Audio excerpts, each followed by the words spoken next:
अस्सलाम वालेकुम। आज का जो हमारा टॉपिक है ये है पोलियो वायरस। पोलियो जो है ये आरएनए वायरस है। इसको हम इसलिए ज़्यादा जानते हैं क्योंकि इसके कतरे ज़्यादा पिलाए जाते हैं और ये बाकी दुनिया में ये ख़त्म हो चुकी है। दो तीन मुल्क ऐसे हैं जिसमें इसके कुछ केसेस हैं, उनमें पाकिस्तान भी है और अफ़गानिस्तान भी। ये जो वायरस है ये फीको ओरल रूट के ज़रिए फैलता है, मतलब अनहाइजीनिक फूड और खाने पीने से ये वायरस फैलता है। तो चलें इसके बारे में हम डिस्कस करते हैं। इसकी पैथोफिजियोलॉजी क्या है और इसकी वैक्सीन कैसे काम करती है और इसकी बाकी चीज़ें, वायरस की प्रॉपर्टीज़ क्या हैं। अगर हम इसको देखें तो ये पोलियोमेलाइटिस काज करती है। इसकी होस्ट रेंज है ये प्राइमेट्स तक है, क्योंकि इसके ऊपर जो कैप्सिड के ऊपर रिसेप्टर हैं, कैप्सिड जो प्रोटीन है उसके रिसेप्टर जो हैं के अंदर पाए जाते हैं। कैप्सिड के बगैर ये कुछ नॉन प्राइमेट्स को भी इन्फेक्ट कर सकता है। इसकी तीन सीरोलॉजिकल टाइप्स हैं जो हम वैक्सीन बच्चों को देते हैं, उनके अंदर तीनों टाइप्स पाई जाती होती हैं और ये डिपेंड करता है इसकी आउटर कैप्सिड प्रोटीन पे। और क्योंकि इसकी तीन टाइप्स हैं तो इसलिए तीनों के खिलाफ ही हमें एंटीबॉडीज़ चाहिए होती हैं। ये इसका ब्रीफ सा ये लाइफ साइकिल है। इन बॉडी में ये एंटर होगा, एंटरिंग द बॉडी फूड के ज़रिए कंटेमिनेटेड की कोई भी चीज़ अगर हम कंटेमिनेटेड खाएंगे तो उससे बॉडी में इसकी सेटलिंग होगी, मुख्तलिफ जगह पे रेप्लिकेट करेगा, बॉडी के अटैक करेगा, पैरालिसिस काज करेगा और बॉडी को इस तरह फीको और मतलब स्टूल के जरिए पास आउट होकर दूसरी जगह ट्रांसमिट होने का सबब बनेगा।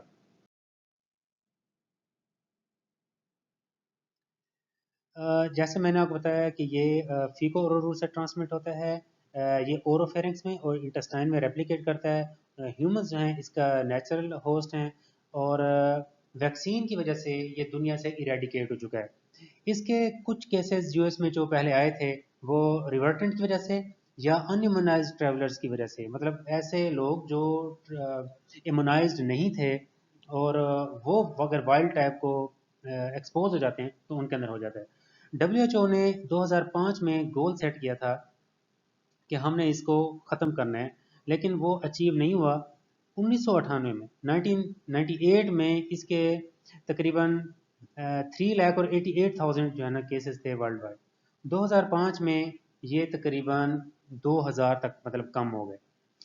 2012 में तकरीबन तीन मुल्क ऐसे हैं जिसके अंदर इसकी जो प्रेवलेंस है पाई गई, इसके पेशेंट पाए गए। पाकिस्तान है, नाइजेरिया है और अफगानिस्तान है। तकरीबन इनमें 200 पेशेंट्स हैं। स्मॉल पॉक्स एक ऐसी डिजीज़ है जो वैक्सीन के ज़रिए कम्प्लीटली इरेडिकेट हो चुकी हुई है। तो इंशाल्लाह पोलियो डिजीज़ जो है ये भी वैक्सीन से ख़त्म हो जाएगी। अब इसकी पैथोफिजियोलॉजी क्या है? ये ओरोफेरिंक्स में, इंटेस्टाइन में रेप्लिकेट करता है, स्पेशली लिम्फाइड टिश्यू में, और ब्लड के थ्रू ये स्प्रेड करता है, सीएनएस में जाता है। प्रेफरेंशली जो हमारे मोटर न्यूरॉन्स हैं interior horn of spinal cord में पाए जाते हैं उसके अंदर ये रेप्लिकेट करता है। इन सेल्स की डेथ काज करता है जिसकी वजह से उसके रेलिवेंट जो मसल्स हैं जिसको वो कंट्रोल कर रहे होते हैं, जिसको वो सप्लाई दे रहे होते हैं, उनकी पैरालिसिस हो जाती है। और जब ये ब्रेन स्टेम को इफेक्ट करता है तो इसकी वजह से बल्बर पोलियोमिलाइटिस होती है, इसमें रेस्पिरेटरी पैरालिसिस हो जाता है और सेरिब्रल कॉर्टेक्स को ये बहुत कम डैमेज करता है। अब इसमें जो इन्फेक्टेड इंडिविजुअल होते हैं उनके अंदर दोनों किस्म की एंटीबॉडीज़ पाई जाती हैं। एक आईजीए, ये जो है सेक्रेटरी एंटीबॉडीज़ हैं, ये हमारी बॉडी फ्लूइड्स में पाई जाती हैं, और आईजीजी जो हैं ये हमारे ब्लड में पाई जाती हैं। इसका इंक्यूबेशन पीरियड 10 to 14 डेज है। इसकी जो पैटर्न्स हैं उनमें एसिम्प्टोमेटिक इन्फेक्शन है, मतलब 90% जो है ना एसिम्प्टोमेटिक होता है पेशेंट, उनमें कुछ भी नहीं होता।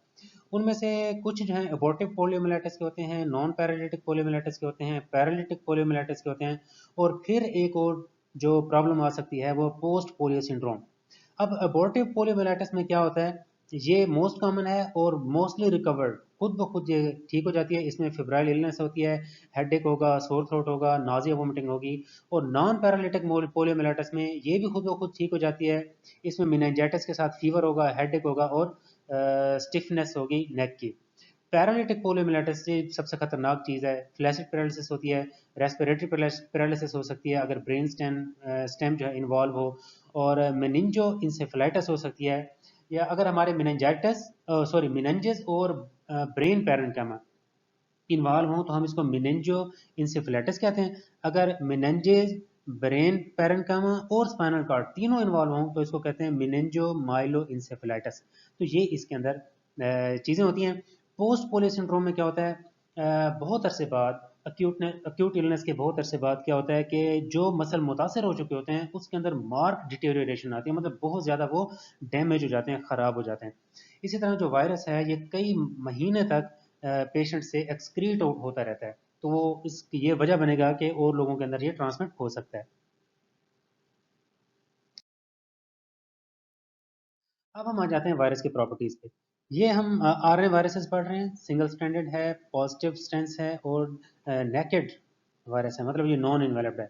याद रखें जो नेकेड वायरसेस होते हैं वो हार्श इन्वायरमेंट को ज़्यादा बर्दाश्त कर सकते हैं।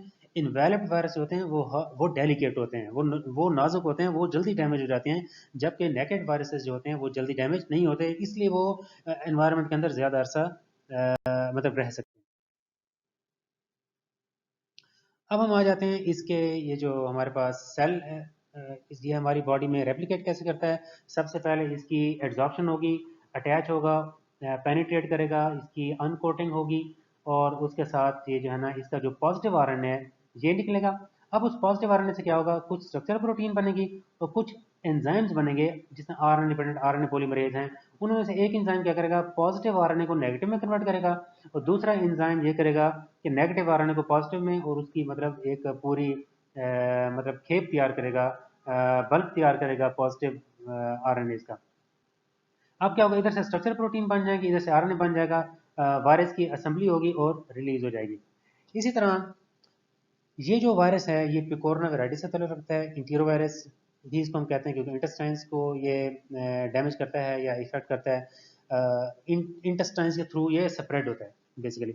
ये स्मॉल वायरस है, 20 to 30 नैनोमीटर इसका साइज होता है। नॉन इन्वेलप्ड वायरसेस हैं, एकोसाहेड्रल इसका कैप्सिड होता है, single stranded RNA positive polarity का होता है, और इसके अंदर विरियोन पॉलीमरेज नहीं होता। साइटोप्लाज्म के अंदर आपने देखा ये रेप्लिकेट करता है, और ये लिपिड सॉल्वेंट्स के जरिए इनएक्टिवेट नहीं होता। लिपिड सॉल्वेंट से वो वायरस इनएक्टिवेट होंगे जिनका इनवेलेब होगा, इसका नहीं होता। ये इसका वायरस का स्ट्रक्चर है। अब हम आ जाते हैं इसकी डायग्नोस हम कैसे करेंगे। इसके लिए हम जो सैंपल लेते हैं थ्रोट से लेते हैं, स्टूल से और स्पाइनल फ्लूइड ले सकते हैं, और इसको हम वायरस की आइसोलेशन कर सकते हैं, सेल लाइंस पे एंटीबॉडी टाइटर चेक कर सकते हैं, और हम उसका सेल लाइंस के ऊपर साइटोपैथिक इफेक्ट भी देख सकते हैं। इसकी कोई प्रॉपर एंटीवायरल ट्रीटमेंट नहीं है, अलबत्ता सिम्टोमेटिक ट्रीटमेंट की जा सकती है, रेस्पिरेटरी सपोर्ट दी जा सकती है, और जो अफेक्टेड मसल्स हैं उनके लिए हम फिजियोथेरापी भी करवा सकते हैं, उससे बड़ा फ़ायदा होगा। अब हम आ जाते हैं वैक्सीनेशन पे। इसका वाहिद हल जो है प्रिवेंशन का वो वैक्सीनेशन है, इसलिए मैंने इसका कंपैरिजन भी दे दिया है। एक इसकी किल्ड वैक्सीन है और एक लाइव। किल्ड वैक्सीन को साग कहते हैं और लाइव को सबीन कहते हैं। अब इसका मैं कंपैरिजन इसलिए दिया है क्योंकि किल्ड और लाइव में थोड़े से रिजल्ट्स जो हैं वो डिफरेंट आते हैं, उसके डिफरेंट प्रोज एंड कॉन्स हैं, इसलिए हम इसको डिस्कस कर रहे हैं। बीमारी से प्रिवेंशन दोनों देते हैं। ट्रांसमिशन को इंटरप्ट जो है ये लाइव वैक्सीन करती है, किल्ड नहीं करती। आईजीजी जो है दोनों प्रोड्यूस करते हैं। इंटेस्टिनल आईजीए जो है साफ ज़रा लाइव पैदा करेगी, क्योंकि ओरली दी जाती है, तो इसलिए इंटेस्टाइन में आईजीए पैदा हो जाएंगी। और afford secondary protection by separate to others, live vaccine करती है, ये नहीं करती। ये जो है ना किल्ड वाली जो है ये रेप्लिकेशन में इंटरफेयर नहीं करती, लाइव वाली रेप्लिकेशन में इंटरफेयर करती है। रिवर्स टू विरुलेंस, विरुलेंस की तरफ कौन जा सकता है साहब, किल्ड तो ऑलरेडी किल्ड है, लेकिन जो लाइव है वो बहुत रेयर, अगर उसका एहतियात नहीं की जाएगी कि उसको वैक्सीन की जो प्रॉपर स्टोरेज है कोल्ड चेन को मेंटेन नहीं करेंगे तो। को इन्फेक्शन विद अदर इंटीरोवायरसेस में अम्पेयर इम्यूनाइजेशन, किल्ड में नो और लाइव में क्या हो सकते हैं। कैन काज डिजीज, लाइव वाला डिजीज काज कर सकता है। रूट ऑफ एडमिनिस्ट्रेशन इसका इंजेक्शन है, उसका ओरल है, और रिक्वायर रेफ्रिजरेशन, लाइव वाले को रेफ्रिजरेशन की ज़रूरत होती है। ड्यूरेशन ऑफ इम्यूनिटी जो है जो लाइव है उसकी लॉन्गर होती है, किल्ड की शॉर्ट होती है। ये इसका बारे में अहम चीज़ें हैं।